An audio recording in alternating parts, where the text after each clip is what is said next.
She have a car. Wait, Jessica, let's look at the logic of that sentence. Oh, I know.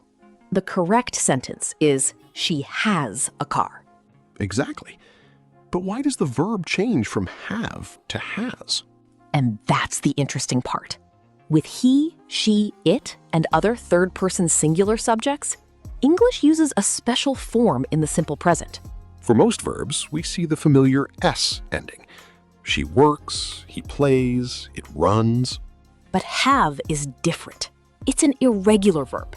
Its third-person singular present form is has. So has is not simply have plus S. It's the special third-person singular form of have. Exactly. Welcome to Logic and Language Lounge, where clear thinking meets confident communication. Today, we aren't just giving you a grammar rule. We're giving you the linguistic logic behind have, has, and had, so you can understand the pattern instead of simply memorizing it. And in the lounge, we're going to use our marker team metaphor to understand what happens when helping verbs like does and did enter the sentence. Think of grammatical information as something that needs to be marked in a sentence. In a simple present sentence, like she has, the verb itself shows the third-person singular form. But when we add does, the grammatical marking moves to the auxiliary. So we say, does she have? Not does she has. Exactly. Once does carries the grammatical marking, the main verb returns to its base form, have. So our marker team has a simple idea. When one member carries the grammatical marking, the main verb doesn't carry that same marking again. And that's our first piece of logic. Ryan, then why does English have this third-person singular marking in the first place? That's where the history gets fascinating. Earlier forms of English had a much richer system of verb endings than modern English. Exactly. Over many centuries, English simplified its verb system, and many of those endings disappeared. But some important grammatical endings survived, including the third-person singular ending used in the present tense. And that ending became one of the most noticeable grammatical features of modern English. So it's like a linguistic ID tag? That's a useful way to think about it. In a sentence like, she works, the S gives the listener a grammatical clue that the subject is third-person singular. He works. She works. It works. But have is irregular. Right. Instead of haves, standard English uses the special form has. So we have, I have. you have, We have. they have, But he has, she has. it has. And that's why she have a car is incorrect. The correct sentence is, She has a car. but when we introduce does, something changes. Does she have a car? The main verb returns to its base form. So the pattern is not random. It's a system. And once you understand the system, the grammar becomes easier. Now, a lot of students think have only means ownership, Like, I have a laptop. but that's a very narrow view. Have is a multi-purpose verb. We use it for possession, experiences, activities, relationships, situations, and much more. For example, I have a laptop. I have breakfast at 8. We have a meeting today. They have a problem. She has an idea. We have fun together. I have conversations with my colleagues every morning. So have doesn't always mean own. Exactly. You can have breakfast, Have a shower, have dinner, have a meeting, have a conversation, have a problem, have an idea. and have fun. Let's make that into a real conversation. Okay. Do you have breakfast every morning? Yes, I have breakfast every morning. What time do you have breakfast? I usually have breakfast at 8. Notice the question. Do you have breakfast every morning? Not Do you has breakfast every morning? exactly. After do, we use the base form have. So we say, Do you have? Do they have? Do we have? and in negative sentences, I don't have. They don't have? We don't have. For example, I don't have enough time. they don't have a car. We don't have a meeting today. Part 4. Have and has as helping verbs. Now, let's take this one step further. Have and has can also work as helping verbs. For example, I have finished my work. We have completed the project. They have arrived. But with he, she, it, and singular nouns, we use has. She has finished her work. He has arrived. The company has launched a new product. So in I have a car, have shows possession. But in I have finished my work, have is helping us form the present perfect. Think of it as a bridge. The present perfect connects a past event, experience, or situation with the present. For example, I finished my work. that's simple past. It presents the action as a completed event in the past. But But I have finished my work. Here, the present perfect connects a past action or experience with the present in some meaningful way. And remember, this doesn't mean that a simple past action can never be relevant now. Exactly. The difference is how the speaker frames the relationship between the past event and the present. That's the bridge metaphor. And it helps us understand why have and has can do more than simply show possession. Part 5. The having trap. Here's a nuance that confuses even advanced learners. Can I say, I am having a car? If you mean possession, that sounds unnatural in standard English. Why? Because when have means possession or describes a relatively stable state, we normally use the simple form. So, I have a car. not, I am having a car. but we can say, I am having a meeting. exactly. Because here, have describes an activity or event. A meeting has a beginning, a duration, and an end. And we can say, I am having a shower. I am having dinner. We are having a conversation. I'm having a cup of coffee. So here's the lounge rule. When have describes possession or a relatively stable state, we normally use the simple form. But when have describes an activity, event, or experience, the progressive form can be natural. So, I have a car.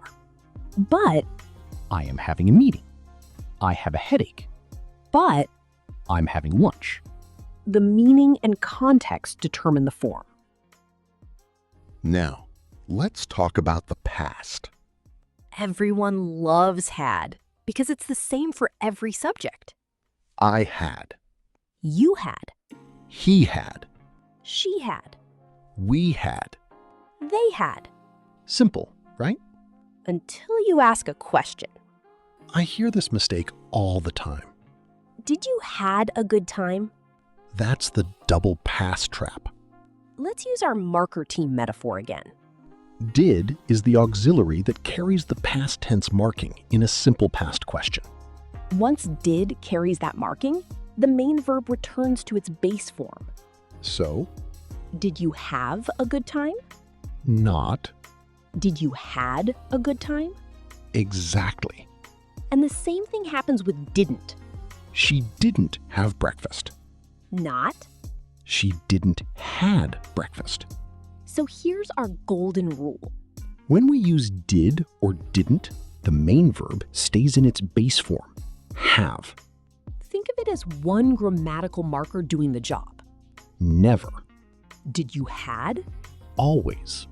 Did you have? And notice something important. What? In a normal statement, we use had. I had breakfast. But in a question with did, Did you have breakfast? exactly. The same idea works with he, she, and they. She had a meeting.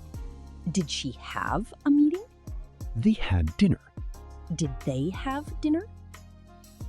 Ryan, we have to address the monster in the room.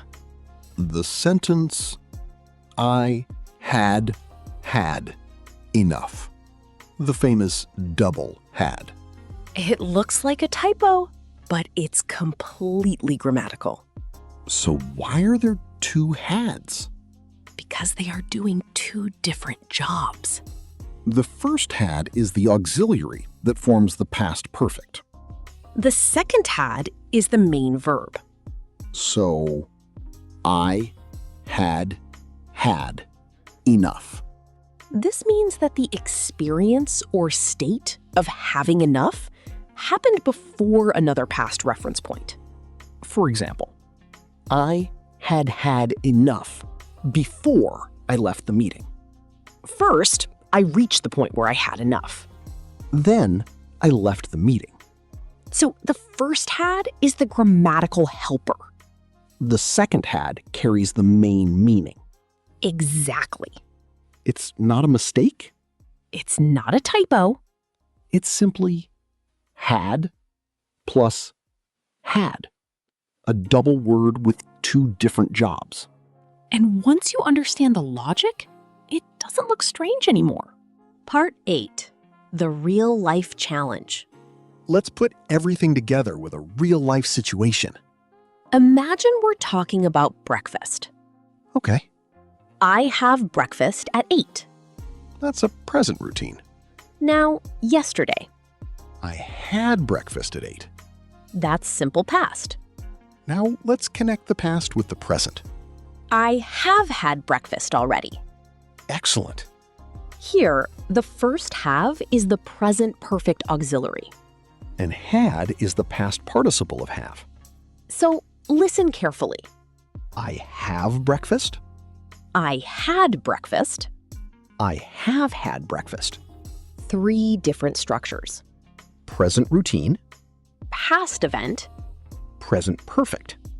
And here's another example. I have a headache. Present state. I had a headache yesterday. Past state. I have had a headache since this morning. Present perfect. Connecting the situation from the past to the present. Now let's add a question. Have you had breakfast? Yes, I have had breakfast. So now we have the complete pattern. Have for the present.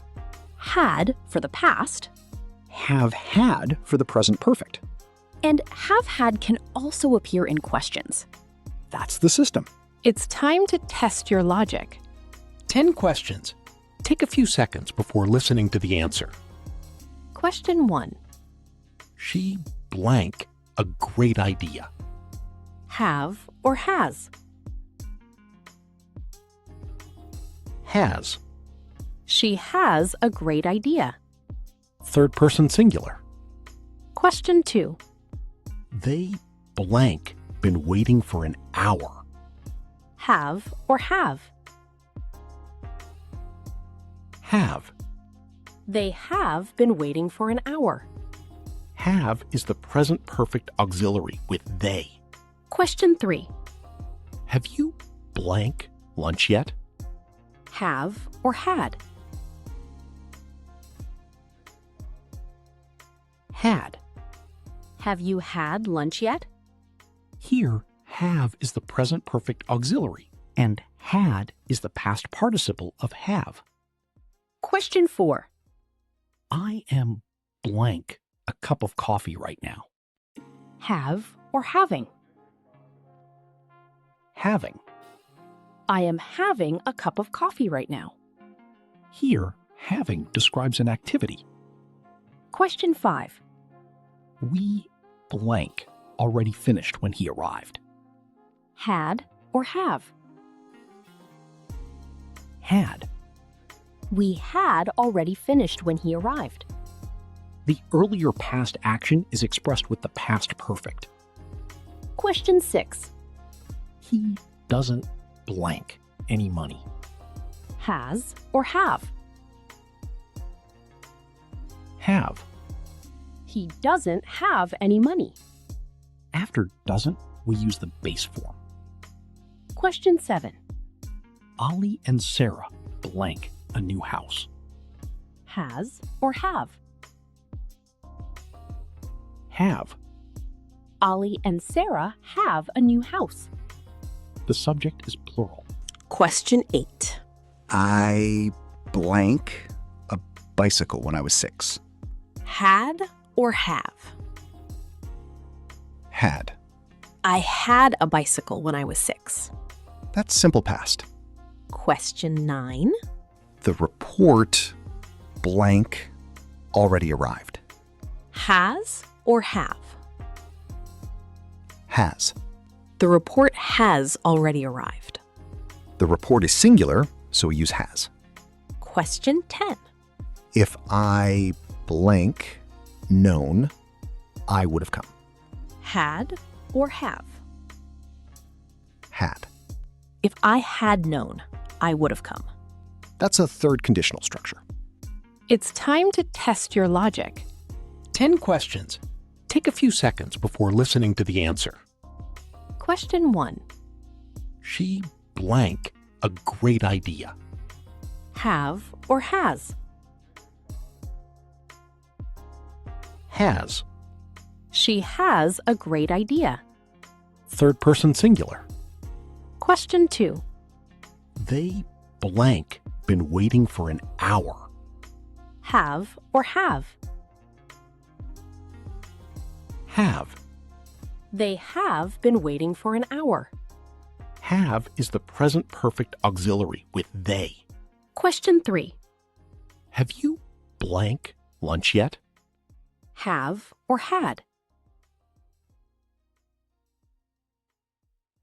Had. Have you had lunch yet? Here, have is the present perfect auxiliary, and had is the past participle of have. Question 4. I am blank a cup of coffee right now. Have or having? Having. I am having a cup of coffee right now. Here, having describes an activity. Question 5. We blank already finished when he arrived. Had or have? Had. We had already finished when he arrived. The earlier past action is expressed with the past perfect. Question 6. He doesn't blank any money. Has or have? Have. He doesn't have any money. After doesn't, we use the base form. Question 7. Ollie and Sarah blank a new house. Has or have? Have. Ollie and Sarah have a new house. The subject is plural. Question 8. I blank a bicycle when I was 6. Had or have? Had. I had a bicycle when I was 6. That's simple past. Question 9. The report blank already arrived. Has or have? Has. The report has already arrived. The report is singular, so we use has. Question 10. If I blank known, I would have come. Had or have? Had. If I had known, I would have come. That's a third conditional structure. We covered a lot today. The history, The markers, the bridge, the state and action distinction, the double pass trap. and even the mysterious double had. So let's make it simple. Have is your base form. Has is your third person singular present form. Had is your past form and also the past participle of have. When we use do, does, or did as the auxiliary, the main verb returns to its base form. So, Do you have? does she have? Did they have? And Don't have. doesn't have. Didn't have. And remember the double had. I had had enough. The first had is the auxiliary. The second had is the main verb. So if you remember 4 things from today's episode, remember these. Have is the base form. Has is the third-person singular present form. Had is the past form and also the past participle of have. And after do, does, or did, the main verb returns to have. Once you understand the logic, the grammar becomes much easier. Don't just memorize. Think. And that's a wrap for today's episode of Logic and Language Lounge. We hope today's deep dive has helped you understand have, has, and had in a completely different way. Don't just memorize the rules. Use them. Say the examples out loud. Create your own sentences. And listen for these patterns when people speak English. Because language isn't just a collection of rules. It's a system of logic, meaning, and communication. If you enjoyed today's episode, follow Logic and Language Lounge and share this episode with someone who is learning English. And tell us in the comments, can you create a sentence using had? We want to see your logic in action. I'm Jessica. And I'm Ryan. Think clearly. Speak confidently. And keep learning. This is Logic and Language Lounge. See you next time. Bye. Bye.